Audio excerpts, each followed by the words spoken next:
जय हिंद दोस्तों, one shot video की सीरीज में आपका स्वागत है। आज हम लोग क्लास 10th के चैप्टर नंबर 4 का वन शॉट वीडियो पढ़ेंगे। इस एक वीडियो में पूरा कंप्लीट चैप्टर 4 के सारे कॉन्सेप्ट, एग्जाम में आने वाले सारे क्वेश्चन को डिस्कस करने वाले हैं फ्रेंड्स। जो चैप्टर नंबर 4 है वो चैप्टर नंबर 4 का नाम है द्विघात समीकरण। क्या नाम है फ्रेंड्स? द्विघात समीकरण। द्विघात समीकरण नाम है। क्लास 10th में जो बोर्ड एग्जाम में पूछे जाते हैं द्विघात समीकरण क्वेश्चन बहुत ज्यादा पूछे जाते हैं और इंपॉर्टेंट चैप्टर है। इसमें बहुत सारे कॉन्सेप्ट पढ़ना है और बहुत सारे क्वेश्चन एग्जाम में बनते भी हैं। ऑब्जेक्टिव के हो, 2 नंबर हो, 4 नंबर या 6 नंबर, हर तरह के क्वेश्चन इसमें बनते हैं।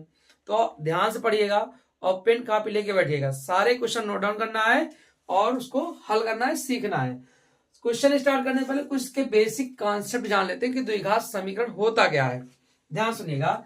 द्विघात समीकरण कहने का मतलब उसमें जो चर राशि होगी उस चर राशि की घात कितनी होगी? मैक्सिमम 2 होगी। कितनी होगी? 2 होगी। जैसे मैं लिख दूं बेटा कि ax² plus bx plus c बराबर 0। ये जो है ये मान लो px एक फंक्शन था, ठीक है। तो ये क्या है? द्विघात समीकरण है। क्या है? द्विघात समीकरण है। यानी ax² plus bx plus c बराबर 0 ये द्विघात बहुपद है। अगर बराबर 0 लग गया तो द्विघात समीकरण हो जाएगा, ठीक है। तो px एक बहुपद था जो 0 के बराबर हो गया, इसलिए बन गया द्विघात समीकरण बन गया। क्या बन गया? द्विघात समीकरण। द्विघात समीकरण से बोलते हैं ऐसा समीकरण जिसकी मैक्सिमम घात क्या हो? 2 हो, तो घात समीकरण अच्छा। अब ध्यान सुनिए, अगर द्विघात समीकरण है ये क्या है? ध्यान समझिएगा। द्विघात समीकरण है बेटा। तो अगर ये द्विघात समीकरण है तो इसके इस समीकरण के 2 मूल होंगे। कितने मूल होंगे? 2। जिस समीकरण के जितनी घात होती है उतने ही मूल होते हैं और जितने मूल होते हैं उन्हीं को हम लोग शून्यक भी कहते हैं। इस बात को याद रखिएगा। तो इस द्विघात समीकरण के कितने मूल होंगे? 2। अब यहाँ 2 मूल हमको पता कर लेना चाहिए। एक मूल आपका अल्फा होगा, दूसरा आपका बीटा होगा। यानी द्विघात समीकरण के 2 मूल हैं, अल्फा और बीटा। तो 2 घात है, 2 मूल आएंगे अल्फा और बीटा। अब एक सवाल आपको ऐसे देगा, कहेगा 2 घात समीकरण को हल कीजिए। 2 घात समीकरण को हल कीजिए। उसको हल करने की एक गुणनखंड विधि होती है, एक आपका सूत्र होता है। यानी इस द्विघात समीकरण को हल करने के लिए जो सूत्र होता है वो x बराबर क्या होता है बेटा? ध्यान सुनना, -b plus minus under root b² minus 4ac upon 2a। ये जो हुआ ये 2 घात समीकरण हल करने का सूत्र है कि इसी की सहायता से हम लोग अल्फा लाते हैं और हम लोग इसी सहायता से बीटा लाते हैं। ये सूत्र है। इसी सूत्र को हम लोग बोलते हैं बेटा श्रीधराचार्य सूत्र। कौन सा सूत्र? श्रीधराचार्य सूत्र बोलते हैं। तो श्रीधराचार्य सूत्र से हम लोग निकालते हैं द्विघात समीकरण के दोनों मूलों का मान। अब ध्यान सुनो, अल्फा कैसे आता है? अगर मुझे अल्फा निकालना हो तो हम x बराबर क्या करेंगे? प्लस ले लेंगे। यानी -b plus under root b² minus 4ac upon 2a। ये जो हुआ ये किसका सूत्र है? अल्फा निकालने का। अल्फा निकालने का सूत्र क्या है बेटा? -b प्लस, यानी यहाँ प्लस माइनस 2 है ना, तो प्लस लेने पर अल्फा के लिए क्या होता है बेटा? पॉजिटिव लेने पर तो plus under root b² minus 4ac upon 2a। अब ध्यान सुनो, b क्या है? b क्या किसका गुणांक दिख रहा है? b हमारा x का गुणांक दिख रहा है। a क्या है? x² गुणांक क्या है? c क्या है? अचर राशि है। अब बीटा के लिए क्या करेंगे? बीटा के लिए हम लोग निगेटिव लेंगे। यानी x बराबर अगला जो मूल आएगा -b minus under root b² minus 4ac upon 2a। ये देखिए, ये बीटा के लिए है, ये अल्फा के लिए है। जब दोनों मिल जाते हैं तो द्विघात समीकरण का सूत्र बन जाता है। यानी इसमें प्लस और माइनस है, अर्थात प्लस लेंगे तो अल्फा आएगा और माइनस लेंगे तो बीटा आएगा। ध्यान समझिएगा, ये दो घात समीकरण हल करने का सूत्र है। एक तरीका और है, इसको हल इस तरह से किया जा सकता है, और आप एग्जाम में हमेशा इस तरह करना, ठीक है। आप इस तरह करने के लिए आपको एक चीज पता होना चाहिए, आपको स्क्वायर याद होना चाहिए। अगर स्क्वायर याद रहेगा तो जल्दी हो जाएगा, ठीक है।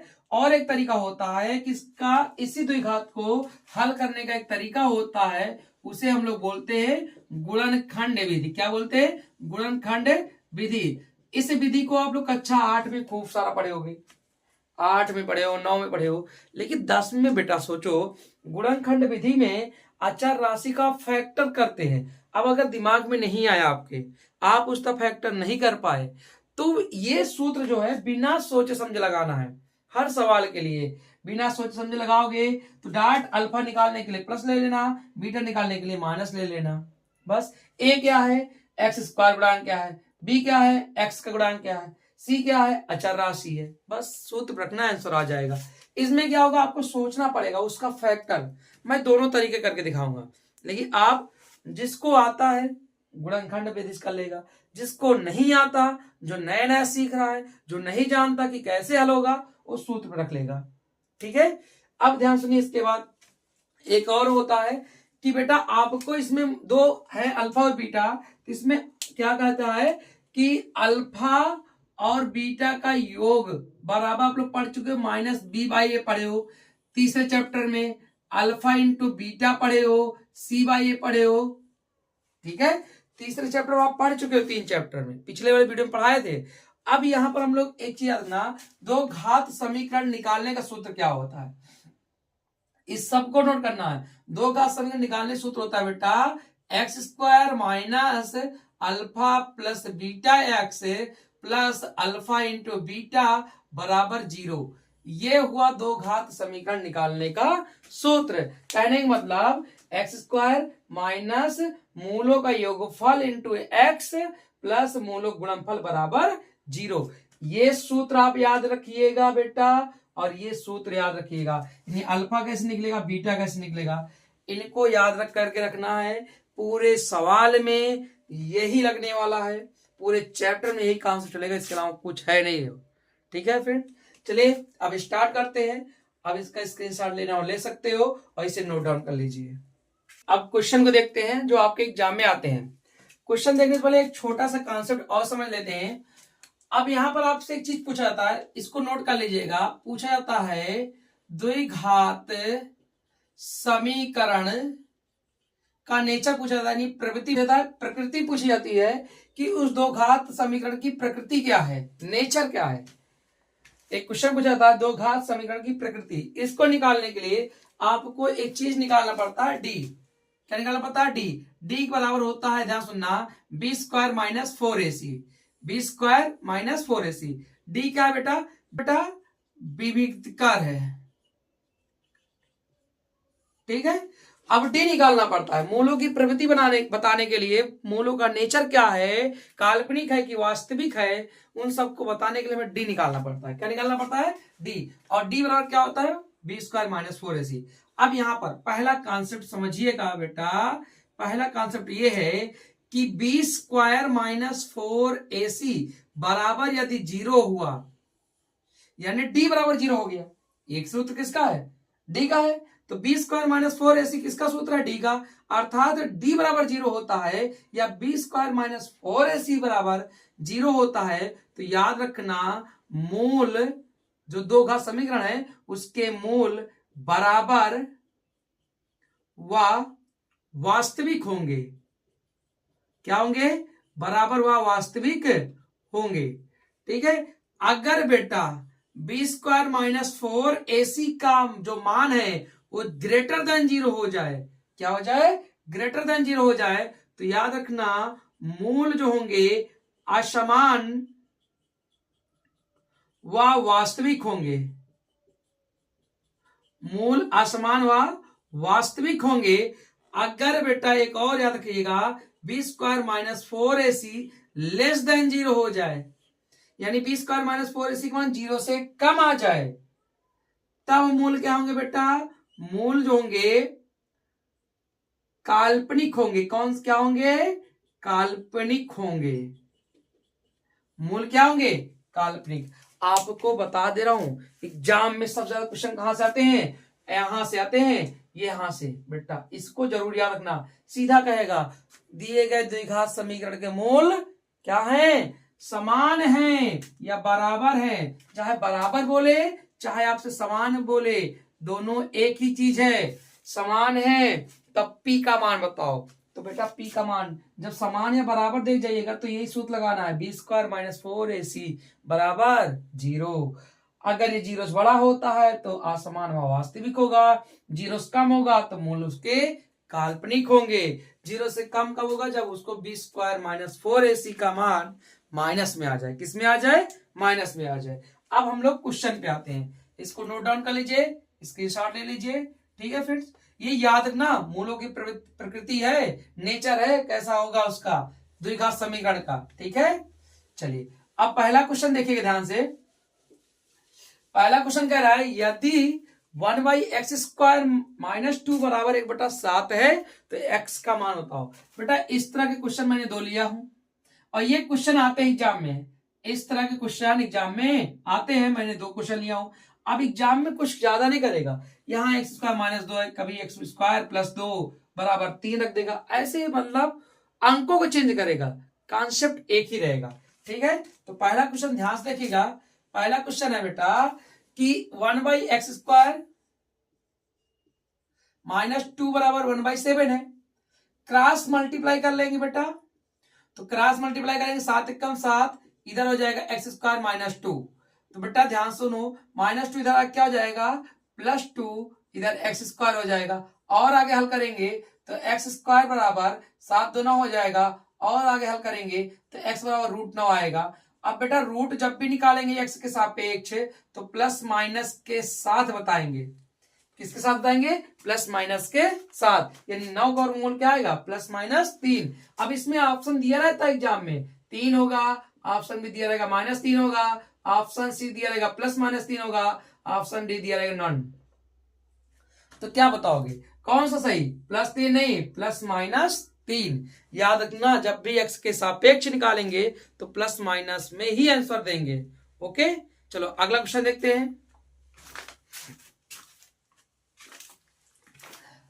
अगला क्वेश्चन है बेटा दूसरा क्वेश्चन, ध्यान से देखिएगा कि 1/, ध्यान से देखना, 1/x² प्लस 5 बराबर 1/9 है। सेम वही मेथड, क्रॉस मल्टीप्लाई इसका इसके साथ करा देंगे। 9 एकम 9, 1 का गुणा x² प्लस 5 पे करेंगे तो यही आएगा। अब देखो 5 इधर आके माइनस हो जाएगा, 9 माइनस 5 बराबर x²। आगे हल करेंगे तो x² बराबर 9 में से 5 जाएगा 4, क्या होगा? 4 होगा। अब आगे हल करेंगे तो x बराबर √4 आएगा। अब आप बताओ √x का मान कितना आएगा? √4 का 2 आएगा कि प्लस माइनस 2 आएगा? तो जब भी किसी का वर्गमूल x के सापेक्ष निकालते हैं तो प्लस माइनस दोनों में आता है। इसका आंसर क्या हो जाएगा? Plus minus 2। क्या हो जाएगा? Plus minus 2। इस दोनों क्वेश्चन के टाइप को अच्छे से समझिएगा, बहुविकल्पीय प्रश्न में पूछा जाता है। तो आपको क्रॉस बड़ा करना है, x² बराबर कुछ आएगा, फिर x बराबर रूट में लाना है, रूट में वर्गमूल निकाल के प्लस माइनस में बोलना है। अब ऑप्शन में प्लस माइनस वाले को ही टिक करना है। ठीक है, चलिए सवाल नंबर 3 देखिएगा। सवाल नंबर 3 क्या कह रहा है बेटा कि x² माइनस 4 बराबर 0 का मूल बताइए। यही x के मान को मूल कहा जाता है। इसके 2 मूल हैं, एक +2 है, एक -2 है। इसके 2 मूल हैं, एक +3 है, एक -3 है। इसी तरह इसका निकालोगे तो x² बराबर क्या आएगा? 4। तो आप बताओ x बराबर √4 आएगा ना, और √4 का क्या निकलेगा? x बराबर प्लस माइनस 2, यानी इसके मूल क्या होंगे? +2 -2। इसके मूल क्या है? +3 -3। उम्मीद करूंगा समझ में आएगा बेटा। ऐसे ही इस सवाल को भी करना है। सवाल नंबर 4 ध्यान से देखिएगा, कह रहा है 5 ब्रैकेट में x - 5 और फिर x + 5 है बराबर 55 है। बेटा ये गुणे में है, काटेंगे 5 एकम 5 और 5 एकम 5 11 आ जाएगा। यहां देखो a - b a + b, तो क्या होता है? a² - b², यानी x² - 5 का स्क्वायर 25, इधर कितना आ जाएगा? 11। आगे हल करेंगे बेटा तो x² बराबर 11 -25 इधर जाएगा तो +25 हो जाएगा। फिर देखिएगा एक्स स्क्वायर बराबर कितना आ गया 36। तो आप बताओ आगे हल करेंगे एक्स बराबर √36 आएगा नहीं आएगा। अच्छा √36 का मतलब क्या समझे हो? अभी मैंने आपको बताया एक्स बराबर √36 का मतलब क्या होगा, 36 किसका और मूल है 6 का, तो प्लस माइनस क्या होगा 6 होगा। तो इसके मूल क्या होंगे, इसको हल करूंगा तो बेटा +-6 होगा, इसका +-2 होगा, इसका +-2 होगा। समझ में आया नहीं है? जब भी एक्स के सापेक्ष रूट में निकाला जाता है तो प्लस माइनस लगा के बताया जाता है। उम्मीद करूंगा ये 4 सवाल आपको अच्छे से समझ में आया होगा। आप इनका चाहो स्क्रीनशॉट ले सकते हो। स्क्रीनशॉट ले लियोगे बेटा। अब आगे सवाल हल करते हैं, सवाल नंबर 5।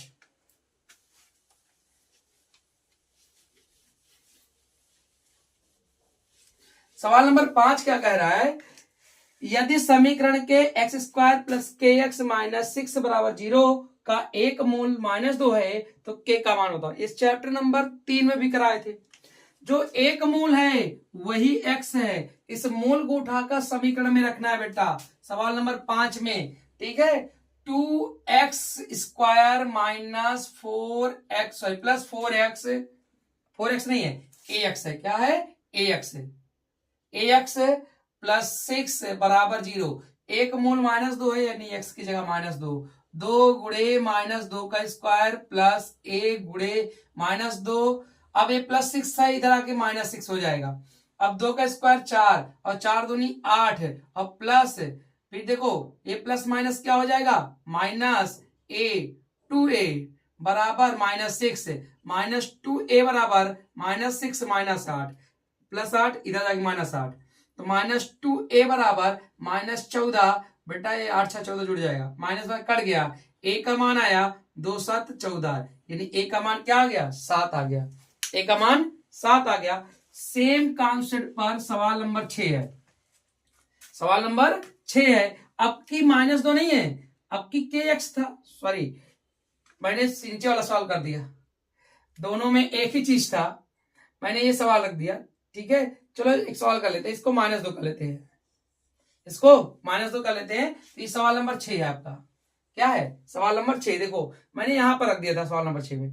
सवाल नंबर 5 अब लगाते हैं। ठीक है, सवाल नंबर 5 यहां रखेंगे, x² + kx है और -6 बराबर 0 है। सवाल नंबर 5 में -2 रखेंगे तो -2 का स्क्वायर हो जाएगा बेटा, और फिर प्लस k गुणे -2 -6 बराबर 0, 2 का स्क्वायर 4 और फिर प्लस माइनस -2k -6 बराबर 0।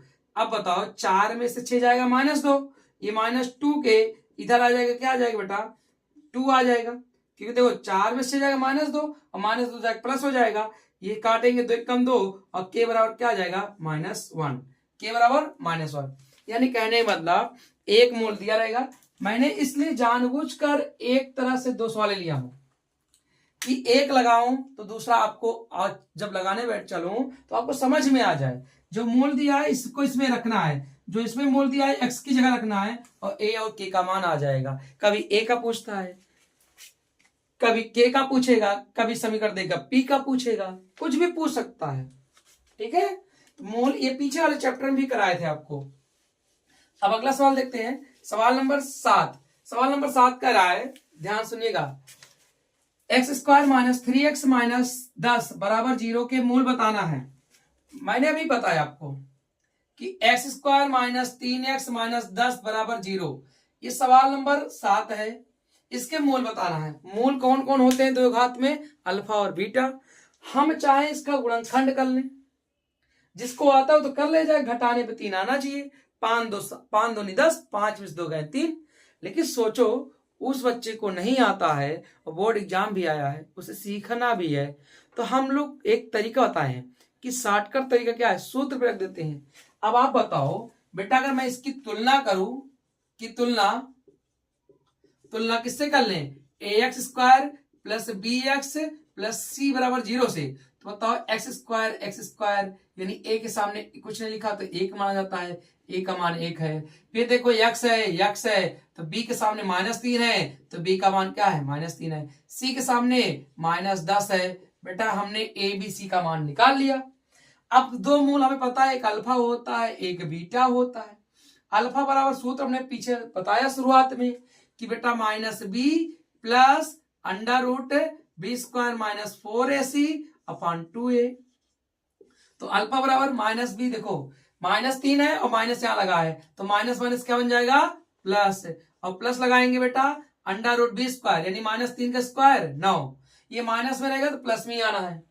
अभी -4, a का मान 1 और c का मान -10 बटे 2 गुणे 1। बेटा अल्फा बराबर क्या आ गया 3 प्लस रूट में देखो माइनस माइनस प्लस 10 को 40 और 9 49 बटे 2। बेटा अल्फा बराबर 3, ये किसका आया 49, 7 का आया बटे कितना 2। तो बताओ बेटा 7 3 10 बटे 2 कितना आ गया 5, यानी अल्फा का मान कितना आ गया 5। इसी तरह बीटा का मान निकाल लेंगे तो -b। अब देखो एक बात होती है √b² - 4ac अपॉन 2a। बेटा बीटा बराबर मैं निकालूंगा तो -b माइनस माइनस क्या हो जाएगा -b की जगह 3। अब एक फायदा ये मिलता है कि मैंने b² का मान यही 49 तो है, यही तो है b² - 4ac का मान 49 लाया हूं, तो यहां मैं डायरेक्ट लिख दूंगा √-49 बटे 2 गुणे 1। देखो एक में हल करो दूसरे में हल करने की जरूरत नहीं पड़ती, डायरेक्ट आप 49 रखो या 7 रख लो, यानी एक में b² - 4ac का मान हमने 7 निकाला, दूसरे में ऐसे पुट कर सकते हैं डायरेक्ट, कोई दिक्कत नहीं। फिर आगे देखो बेटा बीटा बराबर क्या हो जाएगा 3 - 7 बटे 2, तो बीटा बराबर क्या हो जाएगा 4 बटे 2 अर्थात 2 आया, तो एक मूल 5 हुआ, दूसरा मूल क्या हुआ 2 हुआ। आप ऐसे लगा सकते हैं सवाल को, तो उम्मीद करूंगा आप ऐसे ही सवाल को लगाइएगा, इससे आप क्या होगा जो बच्चा सीखा भी नहीं होगा ना वो भी कर ले जाएगा। अब मैं गुणनखंड पढ़ाने बैठूं तो कभी कभी सवाल ऐसा आ जाता है जिसका गुणनखंड बनता ही नहीं, अर्थात उसको तोड़ना मुश्किल ही हो जाता है, टूटता ही नहीं, रूट के अंदर रह जाता है, तब आपको ये लगाना पड़ता है। तो जब लगाना ही है जब हर सवाल के लिए, तो सबके लिए कॉमन मेथड सीखे ना, तो एक तरीके लगाएंगे, अल्फा के लिए बीटा के लिए। समझ में आए, कोई दिक्कत किसी कोई प्रॉब्लम? उम्मीद करूंगा आपको सवाल समझ में आ रहा होगा। अब सवाल नंबर 8 देखते हैं। वीडियो को जितनी बार हो सके उतनी बार देखिएगा, आप इन्हीं सवालों को बार बार लगाइए, बार बार प्रैक्टिस कीजिए, बार बार देखिए। एग्जाम में मैं वादा करता हूं आपको 70 में 65 प्लस नंबर लेके आओगे, 70 में 70 भी आएगा, ये आपकी मेहनत पर निर्भर है। ठीक है, सवाल नंबर 8 देखते हैं। सवाल नंबर 8 ये कह रहा है एक द्विघात समीकरण के मूलों का योगफल दे रखा है और गुणनफल दे रखा है। अच्छा मूल कौन कौन होते हैं, अल्फा और बीटा होते हैं। तो एक बार कह रहा है अल्फा बीटा का योगफल दे रखा है और अल्फा बीटा का गुणनफल दे रखा है। योगफल आपका 7 है, गुणनफल 12 है, तो योगफल 7 है, गुणनफल 12 है। द्विघात समीकरण ज्ञात करना है, तो आपको बताए थे द्विघात समीकरण क्या होता है। द्विघात समीकरण के लिए सूत्र क्या बताए थे, x² minus alpha plus beta x plus alpha into beta बराबर 0। तो x² अल्फा प्लस बीटा का मान कितना है 7x और अल्फा बीटा का मान कितना है 12 बराबर हमारा क्या गया 0। यही द्विघात समीकरण है। बताओ कितना आसान सवाल है। कभी योगफल देता है, कभी अल्फा और बीटा अलग अलग दे देता है। तो जब मान लो अल्फा का है एक मूल 5 है, एक मूल 2 है, तो योग 7 हो जाएगा, गुणा उसका 10 हो जाएगा। लेकिन यहाँ योग और गुणनफल दिया है तो जोड़ने की जरूरत ही नहीं है। आई बात समझ में? तो इस तरह फ्रेंड्स आपको 8 सवाल है, उम्मीद करूंगा बहुत अच्छे समझ में आएगा। अब आगे देखते हैं इसके सवाल। थोड़ा वीडियो लंबी होगी क्योंकि ये बड़ा चैप्टर है और एग्जाम में एक बहुत ज्यादा नंबर, बहुत ज्यादा संख्याओं में इसके प्रश्न पूछे जाते हैं, बहुत ज्यादा नंबर के क्वेश्चन आते हैं, तो इनको हम पूरा बड़ा चैप्टर है धीरे धीरे सीखेंगे। वीडियो थोड़ा लंबी हो जाएगी, आप लोग पेन कॉपी लेके बैठे रहिएगा, सारे क्वेश्चन नोट डाउन करना है। ठीक है फ्रेंड्स, आगे क्वेश्चन। अब आगे सवाल देखते हैं। सवाल आ गया द्विघात समीकरण 3x² माइनस 6x प्लस 4 बराबर 0 का विविक्तकार ज्ञात करना है। बेटा अभी हमने बताया था विविक्तकार ज्ञात करने के लिए सवाल नंबर 9 के लिए हमें डी निकालना पड़ता है और डी बराबर सूत्र होता है b² माइनस 4ac। अब यहाँ a का मान मतलब ये पहला x² का गुणांक होगा 3 और b का मान मतलब x का गुणांक कितना है 6 है और c मतलब अचर राशि 4 है। तो ये दोनों सवाल, ये सवाल आप इसमें रखिएगा, आपका आ जाएगा। तो b का मान -6 का स्क्वायर -4, a का मान 3 और c का मान 4। आगे हल करेंगे 6 का स्क्वायर 36 देखो 4 चौक 16, 4 चौक 16, 16 48 माइनस 48 होगा, और जो डी का मान आएगा 36 में से 48 घटाएंगे तो बेटा आपका -12 आ जाएगा। क्या आ जाएगा? -12। यानी इसका विविक्त कर क्या है? -12 है। अगर -12 है, पूछता इसकी प्रवृत्ति बताओ, तो बेटा प्रवृत्ति जो होती, प्रकृति जो होती है, ये -12 मतलब 0 से कम है। अगर इसकी प्रकृति पूछता तो हम बताते इसके मूल काल्पनिक होंगे। क्या होंगे? काल्पनिक होंगे। इसके मूल क्या होंगे बेटा? काल्पनिक होंगे। ठीक है। अब ध्यान से देखो सवाल नंबर 10 क्या कह रहा है। समीकरण 4x² - 12x + 9 = 0 के मूल होंगे। अब मूल बताना है। मूल कैसे होंगे? ये ऑप्शन दिया रहता है। काल्पनिक होंगे, वास्तविक होंगे, वास्तविक व असमान होंगे, काल्पनिक व बराबर होंगे, इनमें से कोई नहीं। तो बेटा इन तीनों में एक ही कॉन्सेप्ट लगने वाला है। इन तीनों में से मैं 2 सवाल बताऊंगा, एक आप लगाओगे। सवाल नंबर 10 में हम डी निकालेंगे। पहले क्या निकालेंगे? डी बराबर होता है b² - 4ac। अब बताओ बेटा b का मान तो ये 4 है ना, तो 4 का स्क्वायर माइनस, सॉरी b का मान कितना ये है, सॉरी x का मान, यानी b का मान हमारा देखो यहां पर लिख लेते हैं। a बराबर 4 है और b बराबर -12 है और c बराबर 9 है। रखेंगे बेटा d बराबर, तो b का स्क्वायर यानी -12 का स्क्वायर -4 गुणे a का मान 4, c का मान 9, बेटा 12 के स्क्वायर 144, और देखो 4 चौक 16, 16 ये 144, ये कितना आया? डी का मान हमारा क्या आ गया? 0 आ गया। डी का मान 0 आ गया। अब याद करो, बताए थे पीछे इसी वीडियो में कि यदि डी का मान 0 हो जाए, कहने मतलब b² - 4ac बराबर 0 आ जाए, तो मूल क्या होंगे इसके? मूल बराबर व वास्तविक होंगे। क्या होंगे? बराबर व वास्तविक होंगे। ऑप्शन 1 लिखा रहेगा, उसी को टिक करेंगे, आगे बढ़ जाएंगे। सवाल नंबर 12 ऐसे ही है, तो डी निकालेंगे, यानी b² - 4ac का मान निकालेंगे। बेटा b का मान सवाल नंबर 12 में कितना है? सवाल नंबर 11, सॉरी 11 है, 11। सवाल नंबर 11 में कितना है? b का मान 5 है। b का मान कितना है? 5। 5 का स्क्वायर -4, a का मान मतलब ये x² गुणांक 3, c मतलब अचर राशि, फिर 3, तो बताओ बेटा 5 × 25, देखो 4 × 12, 12 दूना 24, यानी कितना आया? 1 आया। डी का मान क्या आया? 1। अब बताओ डी का मान ये क्या? ग्रेटर देन 0 है। डी का मान क्या है बेटा? ग्रेटर देन 0 है, अर्थात b² - 4ac क्या है? ग्रेटर देन 0 है। तब इसके मूल क्या होंगे? मूल वास्तविक, वास्तविक हुआ क्या होंगे? और असमान होंगे। क्या होंगे? वास्तविक और असमान होंगे। वास्तविक और क्या होंगे? असमान होंगे। अब मैंने 2 सवाल बताया, कैसे मूल होंगे। सवाल नंबर 12 का आप कमेंट में करके जरूर बताइएगा कि इसके मूल कैसे होंगे। इसके मूल कैसे होंगे जरूर कमेंट करिएगा बेटा, ठीक है, ताकि हमें भी तो पता चले कि जो मैं पढ़ा रहा हूं आपको समझ में आ रहा है कि नहीं आ रहा है। अब देखते हैं सवाल नंबर आपका 14। सवाल नंबर कौन सा बेटा? 14, सॉरी 13। सवाल नंबर 13 कह रहा है कि समीकरण 3x² - 12x, समीकरण दिया है सवाल नंबर 13 में 3x²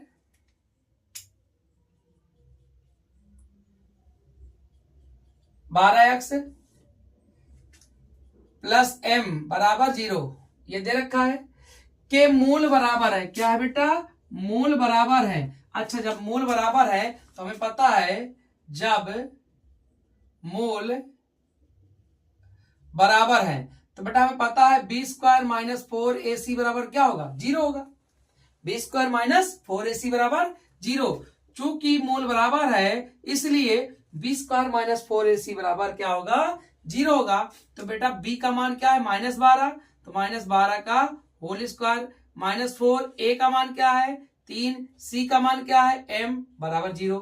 12 के स्क्वायर 144 -4 × 12 m आ जाएगा बराबर 0। बेटा 12 m उधर लेके जाओ, 144 बराबर 12 m आ जाएगा, काटेंगे तो 12 आ जाएगा, यानी m का मान कितना आया? 12 आ गया। m का मान कितना आया 12। सेम कॉन्सेप्ट पर सवाल नंबर 14 है, कह रहा है कि मूल क्या है समान है। तो सवाल नंबर 14 में भी यही लिखेंगे कि बेटा 3x² माइनस 6x प्लस के बराबर 0।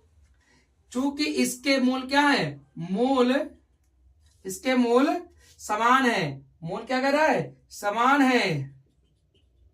मूल बराबर हो समान हो तो एक ही कॉन्सेप्ट है, इसलिए b² माइनस 4ac बराबर क्या होगा 0। b का मान x का गुणांक कितना है 6 माइनस 6 का स्क्वायर माइनस 4, a का मान कितना है 3 और c का मान कितना है k बराबर 0। 6 36 4 12 के बराबर 0। बेटा इसको हल करेंगे 36 बराबर 12 के आ जाएगा और k बराबर भरतियाई 36, यानी k का मान क्या आ जाएगा 3 आ जाएगा। ऐसे सवाल पूछे जाते हैं ऑब्जेक्टिव में कि बेटा इसके मूल बराबर हैं समान है, तो m का मान बताओ, k का मान बताओ, p का मान बताओ, तो आपको लगाना वही है b² माइनस 4ac बराबर 0 जब मूल क्या होंगे बराबर होंगे। समझ में आया? उम्मीद करूंगा आपको वीडियो पसंद आ रहा होगा। अगर वीडियो अच्छा लग रहा हो तो शेयर कर दिया करो, स्टेटस लगा दिया करो, अपने दोस्तों को भेज दिया करो बेटा, ठीक है। चले अब आगे सवाल को देखते हैं। समीकरण ज्ञात करो। क्या ज्ञात करना है, दो घात समीकरण ज्ञात करो जिसके मूल 3 और 1/3 है। अब यहाँ मूल इसके पहले पीछे सवाल में मूलों का योगफल और गुणनफल दिया था, यहाँ अलग अलग दिया है। कह रहा है एक मूल 3 है, दूसरा 1/3 है, यानी सवाल नंबर 15 में एक मूल यानी अल्फा दे रखा है 3 और बीटा दे रखा है 1/3। तो दो घात समीकरण आप सबको पता है सूत्र क्या होता है। दो घात समीकरण का सूत्र क्या होता है बेटा, x² minus alpha plus beta x plus alpha into beta बराबर 0। तो बेटा x² माइनस अल्फा का मान 3, बीटा का मान 1/3x और प्लस अल्फा इंटू बीटा 3 गुणे 1/3 बराबर 0। 3 से 3 कट गया, x² माइनस 3 3 1 10/3x प्लस 1 बराबर 0। अब 3 लासा ले लो तो हो जाएगा 3x² माइनस 10x प्लस 3 बराबर 0। यही हमारा क्या है, दो घात समीकरण है। ये 3 लासा लेके गुणा हुआ और 3 जीरो के साथ क्या हो गया 0 हो गया। समझ में आया? इस तरह सवाल आपसे पूछता है, कभी कभी योग देगा, कभी अलग अलग दे देगा। अब सवाल नंबर 16 कह रहा है बेटा दो घात समीकरण ज्ञात कीजिए जिसके मूलों का योगफल a और उनके वर्गों का योगफल भी है। यानी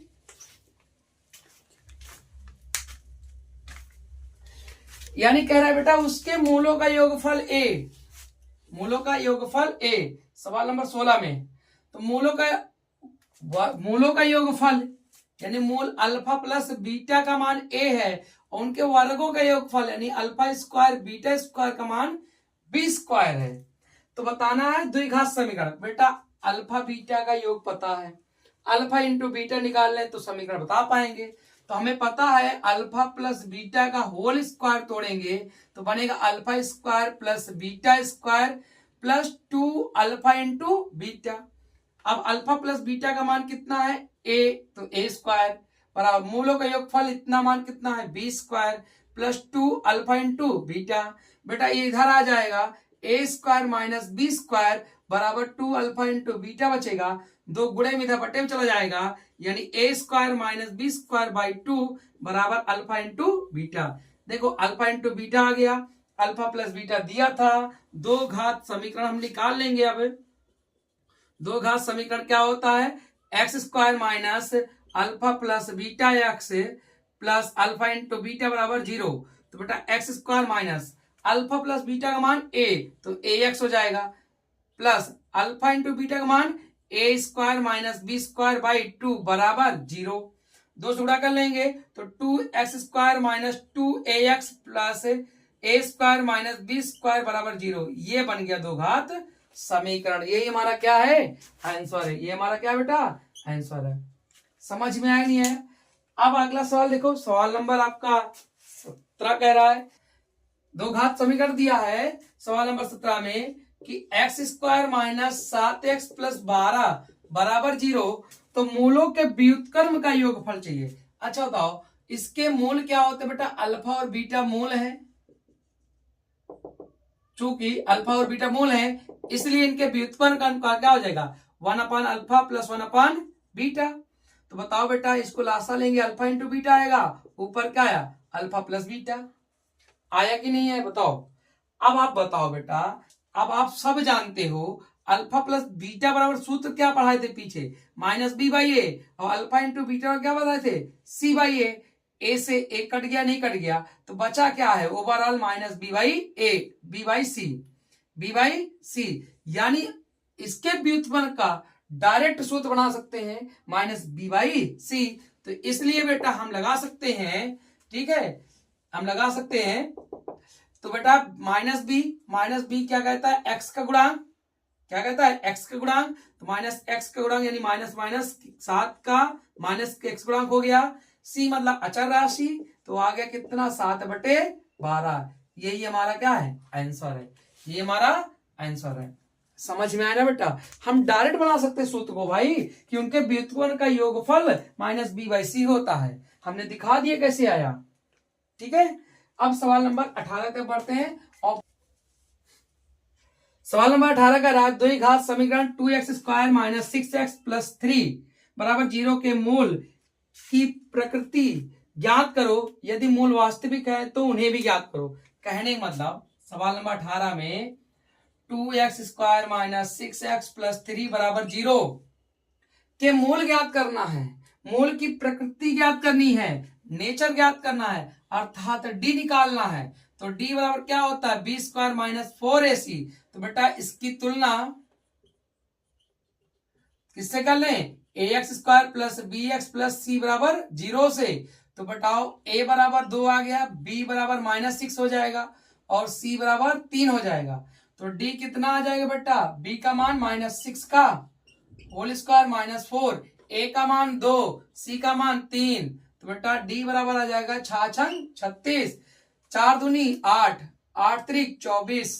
तो आप बताओ d का मान कितना आया, 12 आया कि नहीं आया।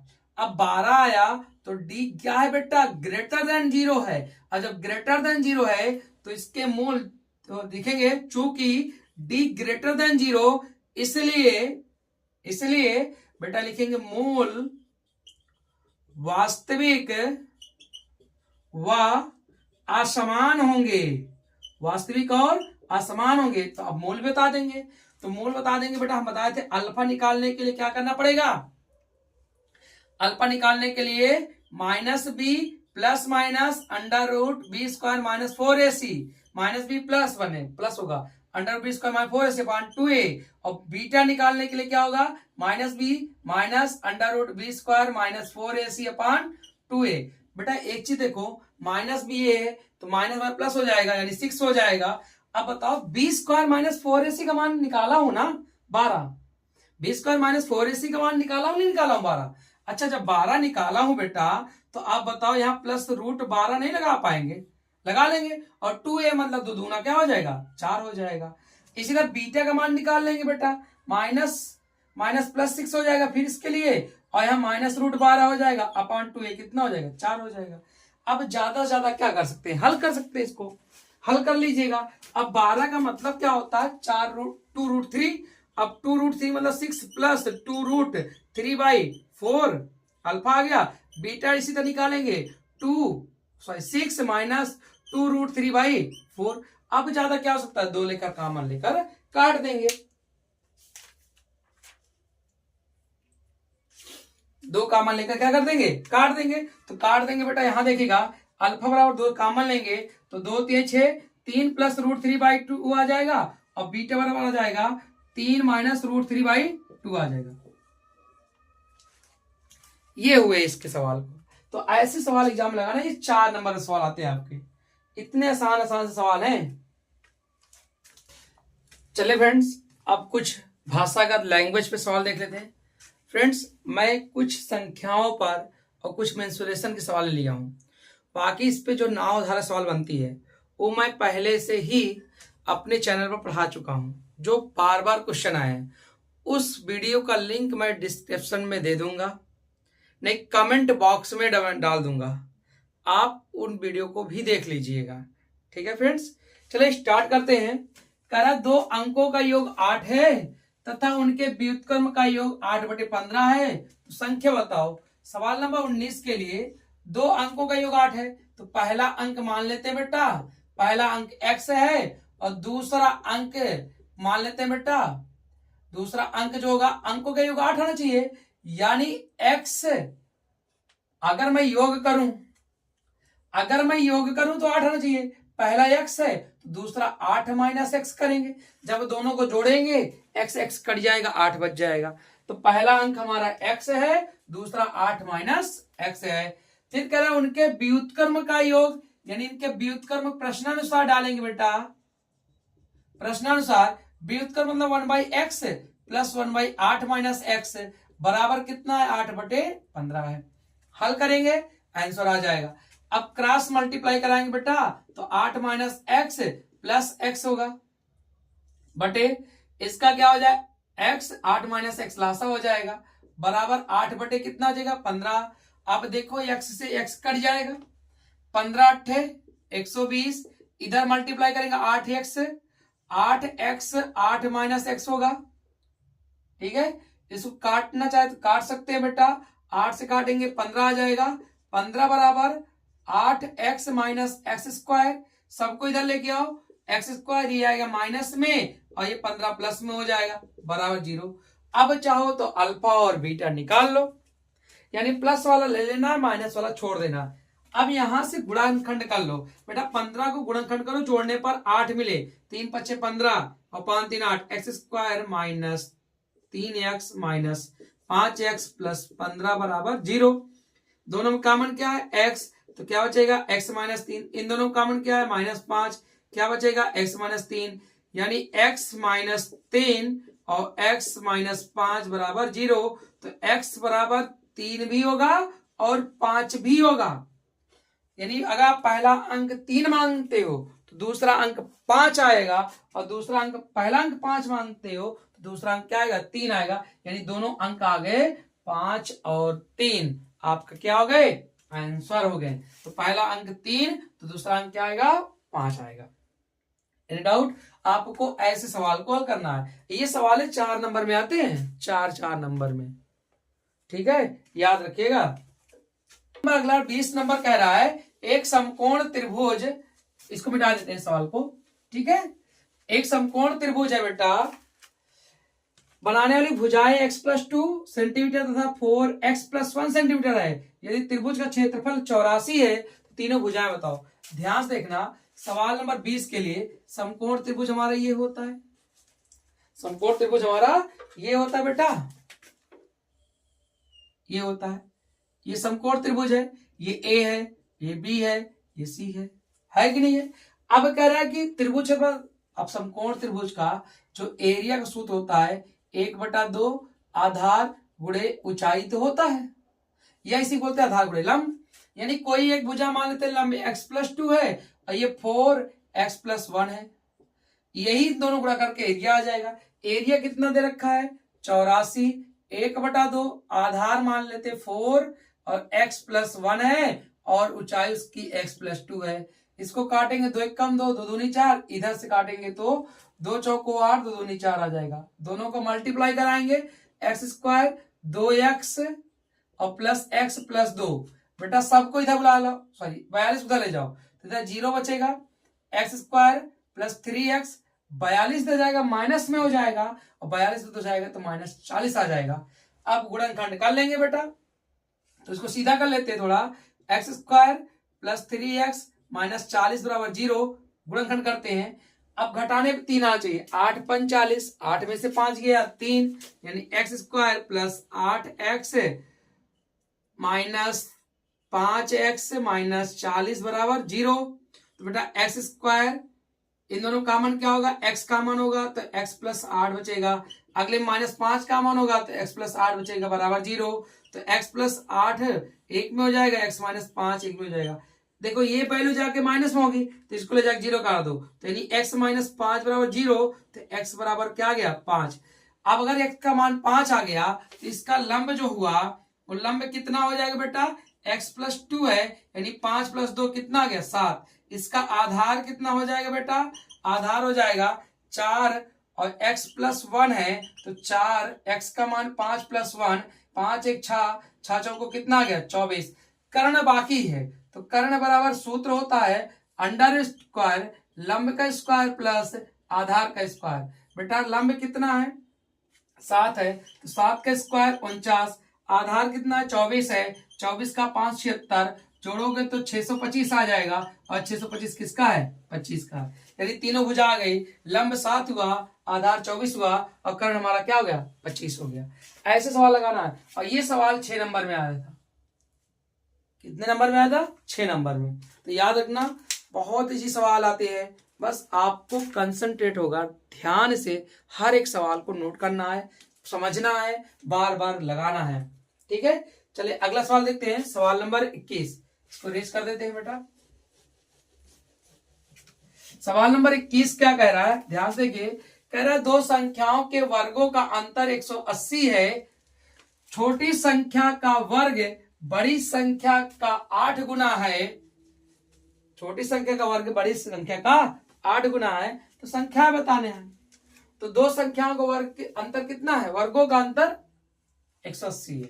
तो मान लेते हैं दो संख्याएं, पहली संख्या x, छोटी संख्या और बड़ी संख्या दे रखा है ना। कह रहा है छोटी संख्या का वर्ग बड़ी संख्या का 8 गुना है। चलो देखते हैं, मान लेते हैं, माना छोटी संख्या x और बड़ी संख्या बेटा y मान लेते हैं। अब दोनों संख्याओं के वर्गों का अंतर दे रखा है, यानी वर्ग मतलब X square minus Y square बराबर। अच्छा एक चीज और, छोटी संख्या किसको माने हैं x को, और बड़ी संख्या किसको माने हैं y को, तो Y square minus X square 180 होगा, क्योंकि बड़े में से छोटे घटाएंगे। ठीक है, अब ये सवाल बन गया समीकरण 1 का। अगला कह रहा है छोटी संख्या का वर्ग करो, यानी छोटी संख्या का वर्ग एक्स स्क्वायर वो बराबर है बड़ी संख्या के 8 गुने के, तो बड़ी संख्या का 8 गुना यानी 8y। ये समीकरण 2 बन गया। अब एक्स स्क्वायर का मान उठा के समीकरण 1 में रख देते हैं, यानी एक्स स्क्वायर का मान समीकरण 1 में रखने पर तो रखेंगे तो बन जाएगा वाई स्क्वायर माइनस 8y, 180 सीधा बुला लो, बराबर क्या हो गया 0। तो बेटा यहां से अब हल करेंगे, 180 का फैक्टर करो, घटाने पे 8 आ जाए। अब 18 दहम में 180 होता है, और 18 में से 10 जाएगा, 8 बचेगा। ठीक है, तो देखो वाई स्क्वायर माइनस 18y और प्लस 10y और माइनस 180 बराबर 0। तो बेटा इसमें कॉमन y है, तो y माइनस 18 बचेगा, इसमें प्लस 10 कॉमन लेंगे तो y माइनस 18 बचेगा बराबर 0। तो y माइनस 18 और अगला y प्लस 10 आ जाएगा बराबर 0। ये 10 वाला जाके माइनस में होगा, इसको 0 कर दो तो बचेगा क्या, y माइनस 18 बराबर 0। तो y बराबर कितना आ गया बेटा 18, यानी एक संख्या 18 आ गई। तो दूसरी संख्या निकालना है, तो पहली संख्या 18 होगी, एक निकालना है एक्स स्क्वायर बराबर 8y है, तो x बराबर क्या आ जाएगा अंडर रूट 8, y का मान 18, 18 अट्ठे 144, 144 किसका है बेटा 12 का है, यानी छोटी संख्या हमारी 12 और बड़ी संख्या क्या बन जाएगी 18 बन जाएगी। समझ में बात आ गई नहीं आगे। तो ये सवाल है सवाल नंबर 21। सवाल नंबर 22 देखो, इधर हल कर देते हैं। सवाल नंबर 22 क्या कह रहा है, दो वर्गों का क्षेत्रफल का योगफल 400 है, उनके परिमापों का अंतर 16 है, तो भुजाएं मान लीजिए। तो देखिए माना दोनों वर्गों की भुजा A1 A2 है, A1 क्या मान लेते हैं A2 है, या फिर XY मान सकते हो, X व Y है। तो बेटा अब प्रश्नानुसार कह रहा है उनके क्षेत्रफलों का योगफल, तो क्षेत्रफल क्या होता है X square plus Y square बराबर कितना है 400, क्योंकि वर्ग का क्षेत्रफल होता है भुजा स्क्वायर। वर्ग का क्षेत्रफल क्या होता है, वर्ग का क्षेत्रफल बराबर होता है भुजा स्क्वायर। तो पहले की भुजा x है तो एक्स स्क्वायर, दूसरी भुजा y है तो वाई स्क्वायर, दोनों का योगफल 400 है तो 400 कर दिए। ये प्रश्नानुसार हो गया बेटा। दूसरा कह रहा है उनके परिमाप। अब वर्ग का परिमाप क्या होता है, वर्ग का परिमाप का सूत्र होता है 4 गुणे भुजा। तो बेटा पहले वाले में 4x हो जाएगा, दूसरे वाले में 4y हो जाएगा, अंतर 16 दे रखा है। तो बेटा आप बताओ x माइनस वाई 4 कॉमन लेंगे 4 ही तो आ जाएगा, आएगा नहीं आएगा। अब भुजाएं याद करना है, आराम से कर सकते हो बेटा, ध्यान से देखना। मेरी बात को ध्यान समझिएगा। अगर मैं x बराबर निकालूं तो 4 प्लस वाई निकाल सकते नहीं निकाल सकते? ये समीकरण 1 हुआ, समीकरण क्या हुआ 2। अब समीकरण 2 का मान समीकरण 1 में रख दे, जगह थोड़ा कम है, ठीक है। नीचे वाले सवाल को मैं मिटा देता हूं, इसको ध्यान से। समीकरण 1 का मान कहां रख दें? समीकरण 2 का मान समीकरण 1 में रखने पर समीकरण 2 का मान समीकरण 1 में